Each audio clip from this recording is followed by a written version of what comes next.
Hey guys, it's Carolina here from KarolinasKrafts and welcome back to my channel. In today's video, I am going to show you guys how to make these cute doggy treat holders or favors because I am making these for my craft fair and I think they look so adorable, you guys. Like, they're just so cute. I love how they turned out.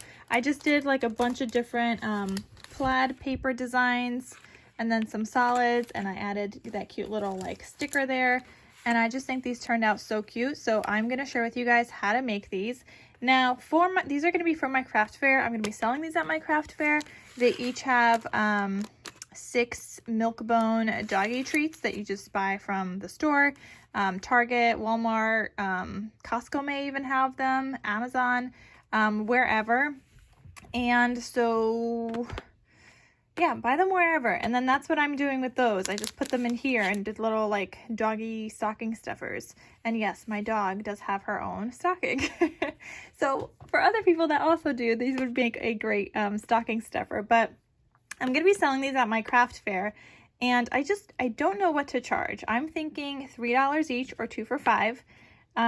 These boxes, oh my gosh, guys, they literally took me all day. Though I did make 48, but they still took me all day, you guys. That was a lot of work for these boxes, and I want to see them sell. I don't want to keep these milk bones in my stash. I want them all gone. I mean, I bought them for this. If they don't all sell, then I'll have to replace the bones next year, and I don't want to do that.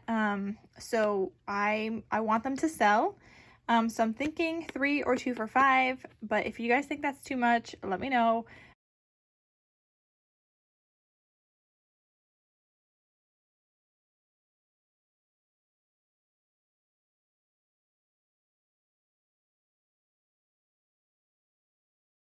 Let me know what you guys think, and we're gonna get started and we're gonna get right into the tutorial.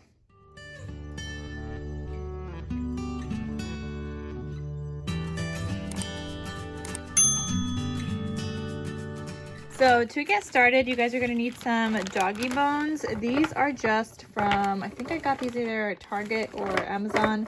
Can't remember. It comes with a ton, and it comes with 5 different colors. So I just packaged mine up, or 4 different colors. 1, 2, 3, 4 different colors. So I just packaged mine up like this, and I did like a variety of them. They're all like the same flavor. They're just different colors, but you want to get something that, I don't know, people know that this is like a real treat. So it says milk bone and it has all that on there. I packaged them up in these baggies. I don't have any more left to share with you guys, but I just put 3 across, 3 right underneath, and then folded the flap over. So that's what that looks like. And I'll have the baggie link down below. It is 3 15/16 by 4 3/4. But I'll have this exact size linked down below. And that worked out really well for me. Now, keep in mind, I ordered a ginormous, like a humongous pack, you guys. So if you want to do a smaller pack, do that. But I ordered a humongous pack, and so I have a ton of these I still have to make boxes for. But I'm going to show you guys how to do a box today because this is what I'm doing all day today. I'm just making the packaging for these. Oh, I have like a lot of work ahead of me, but let's get started, you guys. So you're going to start off needing some 12 by 12 paper. You could use 8.5 by 11 if you're making like one, but you're going to get the most out of it if you're going to make a bunch of these from 12 by 12 paper. So I'm just using this Recollections one 65-pound weight paper that's sized 12 by 12. So I still have all these sheets that I'm going to cut up. Hopefully I have more of these in my stash to work with, because I don't know. If not, I'll have to find some like other 12 by 12 paper in my stash, but for now this is what I got. So you're going to take your piece of 12 by 12 paper and you want to cut this down to be 9 1/4 by 5 1/2, and out of a 12 by 12 sheet you are going to get 2 out of this. So now it's 9 1/4. I'm going to turn that and now cut at 5 1/2. So I'll get, what did I just cut? I don't know. So I'll get 2 out of this. Okay, this strip you're not going to need, but this one, the larger one, we are going to use this. And this one I'm going to cut down to be 1 5/8. And we're going to use this in a second here. So this is going to be 1 5/8. You're not going to need this other piece, but you could save this. You could cut out like shadow words with this and whatnot. So you could still use that. So 1 5/8 by 3 7/8.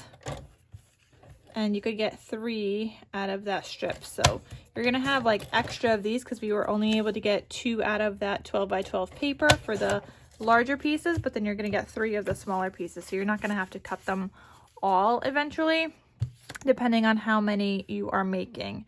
Then you're gonna need another piece, like a whatever cardstock you're using. I'm gonna be using like a reddish patterned paper. So I'm going to use this red cardstock, and that's going to be a layer that goes on top of here. This red is sized 1 1/2 chaw by 3 3/4. Maybe I'll write this down. This is 1 5/8 by 3 7/8. And then this guy is 1 1/2 by 3 3/4. All right, so I have those 2 pieces ready to go that I'm just going to put on the side. Let's do the scoring right now, and then I'll cut out the rest of the pattern paper with you. So grab your scoreboard. You're gonna line this up with the 9 1/4 inch side at the top, and you're gonna go ahead and score this at a 1/2 inch, and then 1 inch. Then you're gonna go to 4 7/8. And then 5 3/8. Okay, so that's what that's gonna look like there. And then you're gonna turn this and you're gonna score at 4 1/2 and 5. And then we have some cutting we're gonna do. And like I said, if you're making a bunch of these, I would cut out all your paper at once, then score it all at once. Then you're gonna cut out again all at one time. So let me zoom in here for a little bit so you guys could kind of see some of these score lines. I am going to cut this square out here. There's like 4 little squares down here. You're gonna cut out these guys, okay? And then here you have these 2 long lines. You're gonna cut those out, plus that bottom square right there. So I'm just gonna use my scissors right now. That's what's easiest for me, and I'm gonna angle into like those other score lines so I can kind of get those cut out. And I'm just gonna go across and then across again. Okay, so that's what that part looks like right there. And then I'm gonna do the same thing here. I'm gonna angle into this line right here, and then I'm gonna go across and then up here and across this way. And yeah, my lines are not straight. I don't care.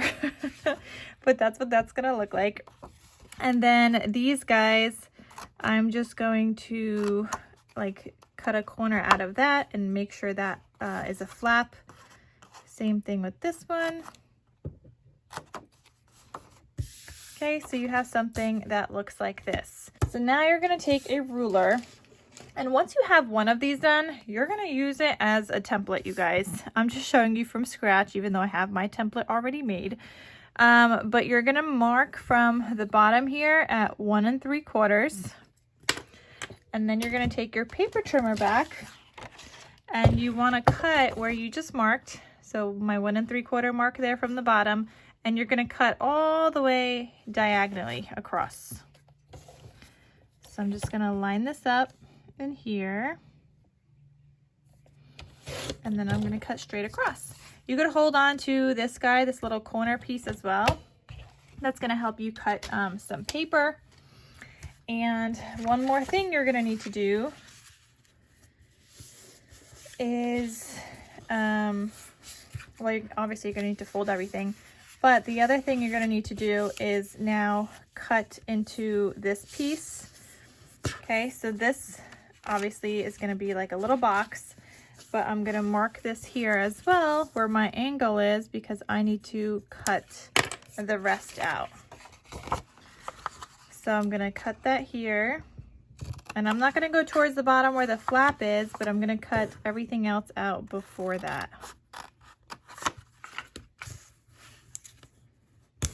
And again, once you have your one template, okay, like this is my one template, you're gonna score this next piece that you have already cut out. You're gonna score it and then use this as a guide for your angles. So you would line this up and now you would cut across here where that angle is. Same thing here, cut there, and then you know just to cut the other sliver off. Use it as a template, you guys. Doing this every single time would be too much. You want to make yourself work smarter, not harder, right? So that's what I'm doing here. So now you're going to take some patterned paper and we're going to get that cut out. I'm just using these Christmas plaids. This is from Craftsmart. And I think I have like a black and red scrap here. So I'm going to use that. And then I'm also going to pull out a brand new sheet. The scrap I will use for my angle. So let's do that guy first. And this is actually big enough. So that's perfect. But I see some frayed edges on the side here. So I'm just going to cut that off with some scissors first. And some at the top. I mean, that doesn't really matter at the top. Okay, but I am going to line this up here. I want to make sure, or actually I'll probably put down a piece of washi tape, or maybe we'll just paper clip it. Okay, so I'm trying to line this up around that angle piece, and I want to go a little higher and a little off to the side. No, I think tape was going to work best for this. My Scotch tape is more easily accessible for me right now than my washi tape. All right, so that's in place there. And all I'm going to do is use that as a guide to cut out my patterned paper.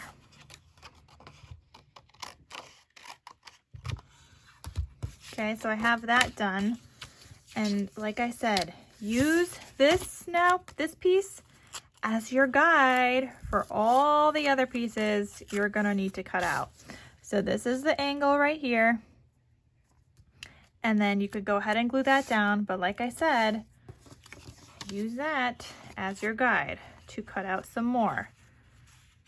So let's say I want to cut out another piece right here.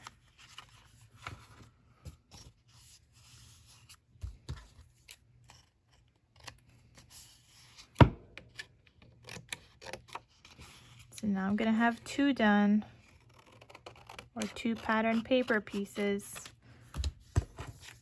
Okay, that's all you're going to do. Okay, use that as a guide. Cut out all your papers all at once.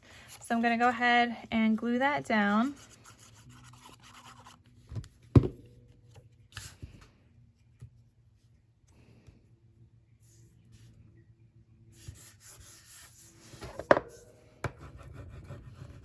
Okay, bring back that this piece, the 1 5/8 by 3 7/8. We're gonna put some glue on this guy too. And you're gonna glue this at the bottom here.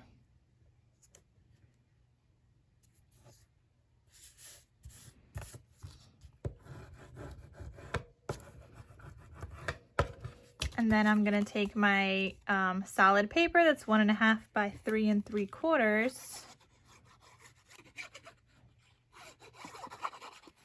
And I'm gonna glue that down on top there.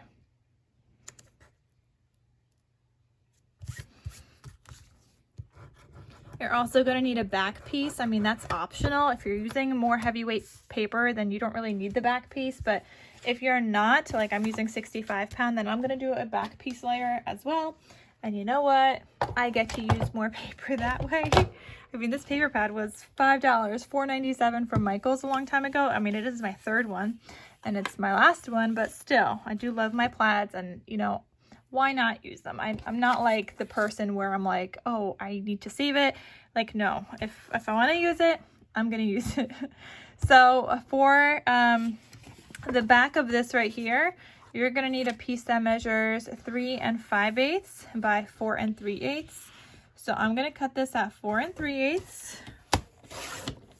Okay, and then I'm gonna go the other way and now cut at 3 5/8, and I could get 3 out of that strip right there.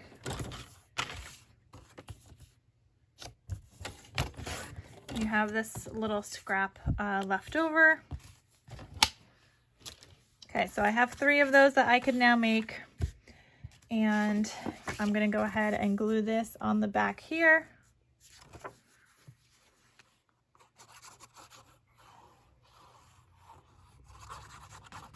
Actually, I think I was supposed to cut a little bit more than 3 5/8, but that's okay.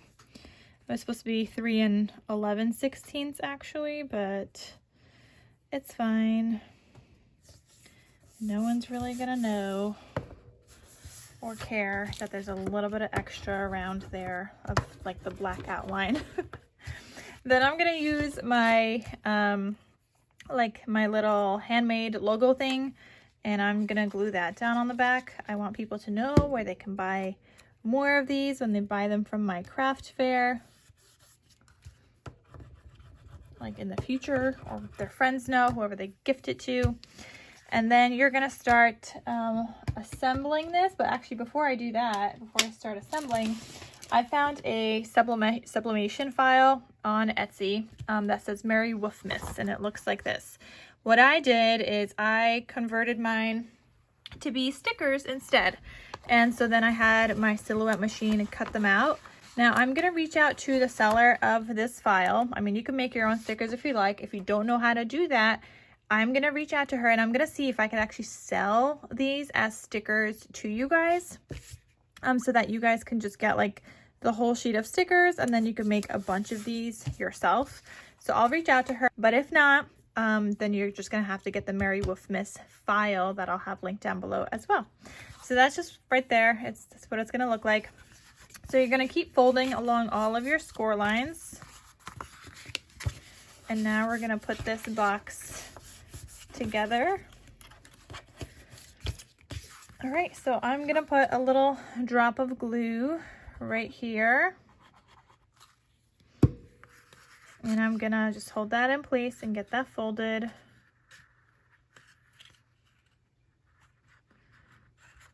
Score tape definitely adheres faster, but I feel like it would take longer to put on score tape than it would just with some wet glue. So I'm just kind of holding it in place a little bit there. And then I'm gonna put glue on the rest of the pieces here.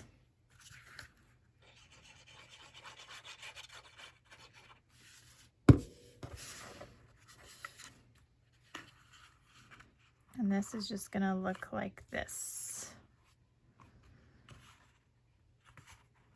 So again, I'm gonna go in with my bone folder, and I'm gonna kind of like press my bone folder up while pushing my fingers down, just to kind of get that stuck down, and also do the same with that bottom.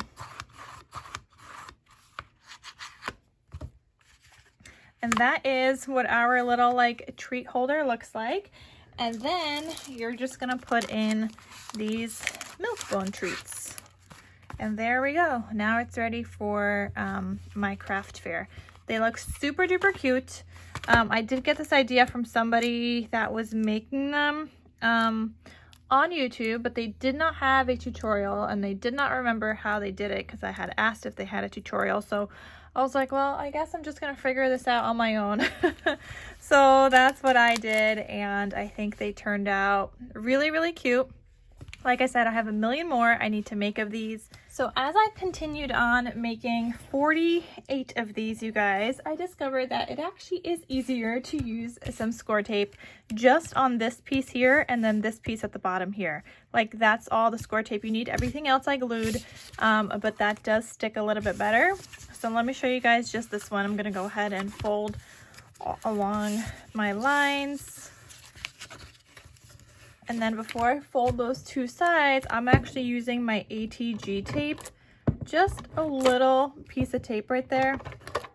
And I don't really care if it's like messy and going all over the place. Like, that doesn't really bother me. And then I'm gonna fold in these 2 pieces right there.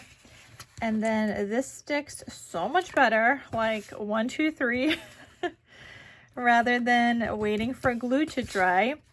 And then what's really gonna hold it together is the score tape. So now I just peeled back my score tape. I'm just going to press that down right there, and then here, and ta-da!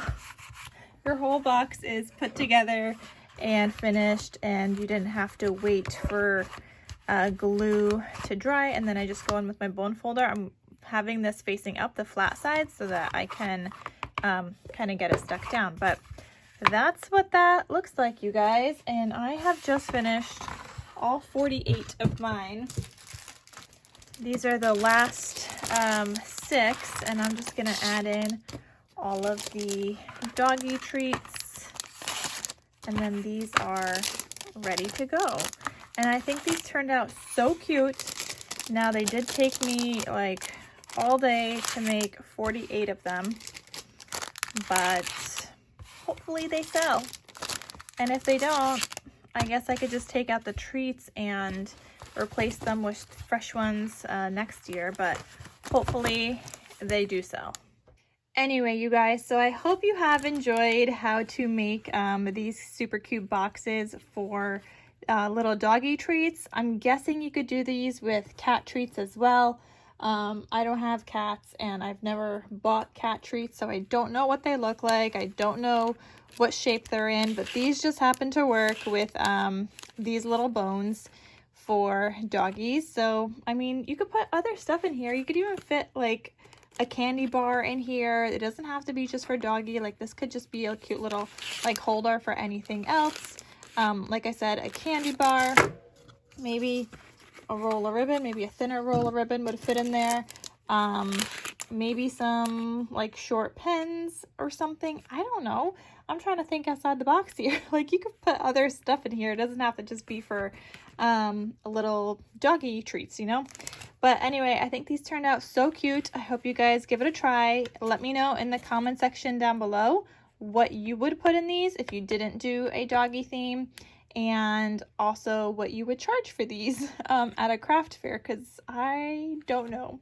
But let me know what your thoughts. So thank you guys so much for watching, and I'll see you guys in my next crafty video. Bye!